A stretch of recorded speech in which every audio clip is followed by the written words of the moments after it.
Assalamualaikum warahmatullahi wabarakatuh. Pendak deui dina pangajaran bahasa Sunda. Dina gempungan ayeuna baris ngabahas ngeunaan pedaran tradisi Sunda. Tujuan pembelajaranna nyaeta memahami isi bahasan dan mampu menyusun karangan bahasan dengan tema tradisi Sunda melalui model pembelajaran Problem Based Learning atau PBL dan Project Based Learning atau PJBL dengan baik. Naon sih anu disebut pedaran teh?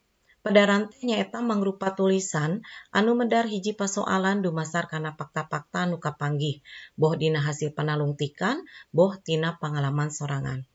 Pedaran tradisi Sunda nyaeta biasana medar ngeunaan unak-anik tradisi di hiji masyarakat Sunda, bisa ngeunaan kagiatan adat istiadat, ritual budaya, atikan, pakasaban, tatanen, jeung rea-rea deui.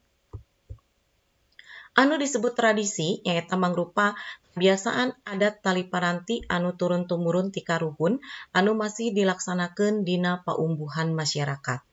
Sedengkeun anu disebut adat kebiasaan nyaeta tata pola anu anger tur turun-tumurun ti hiji entragan ka entragan satuluyna minangka warisan anu dalit jeung pakumbuhan masyarakatna. Adat kebiasaan sifatna seremonial atawa upacara nu patalina jeung kapercayaan. Mikaweruh tradisi Sunda. Aya anu mangrupa adat kebiasaan nu patalina jeung daur hirup atawa siklus hidup. Aya oge anu adat kebiasaan anu khusus. Adat kebiasaan anu aya patalina sareng siklus hidup diantarana nyaeta aya adat anu nyiram, adat ngariksa nu kakandungan atawa tingkeban atawa disebut oge 7 bulanan, aya adat ngariksa anu ngalahirkeun, aya adat mulasara Bali, aya adat sundatan atawa nyepitan, aya adat ngawinkeun jeung adat kapapatenan. Sedengkeun adat kebiasaan khusus ieu biasana dilakukeun sataun sakali. Di antarana nyaeta contona aya serentaun di Ciptagelar, aya labu saji di Pelabuhan Ratu, aya suroan di Cirebon, aya ngabungbang di Cikakak Sukabumi, jeung aya oge rebo wekasan di Bogor.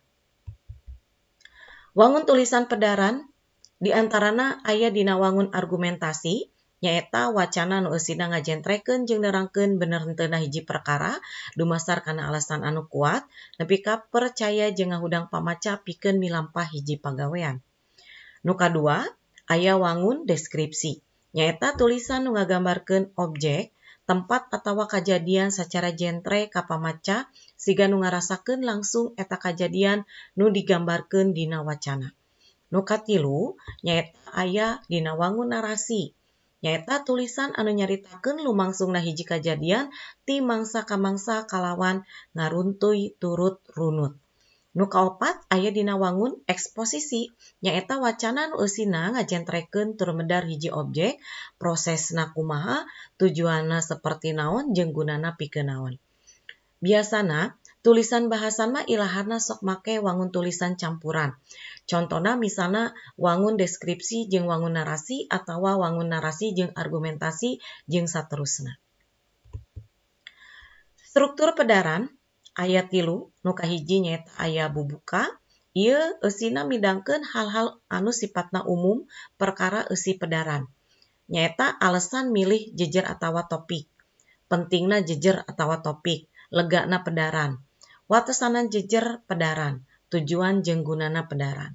Dina bagian eusi biasana midangkeun objek nu dipedar seperti wujud jeung wangunna objek, gunana objek, wanda atawa tipena objek, cara-cara nyieunna objek, kitu oge lamun aya.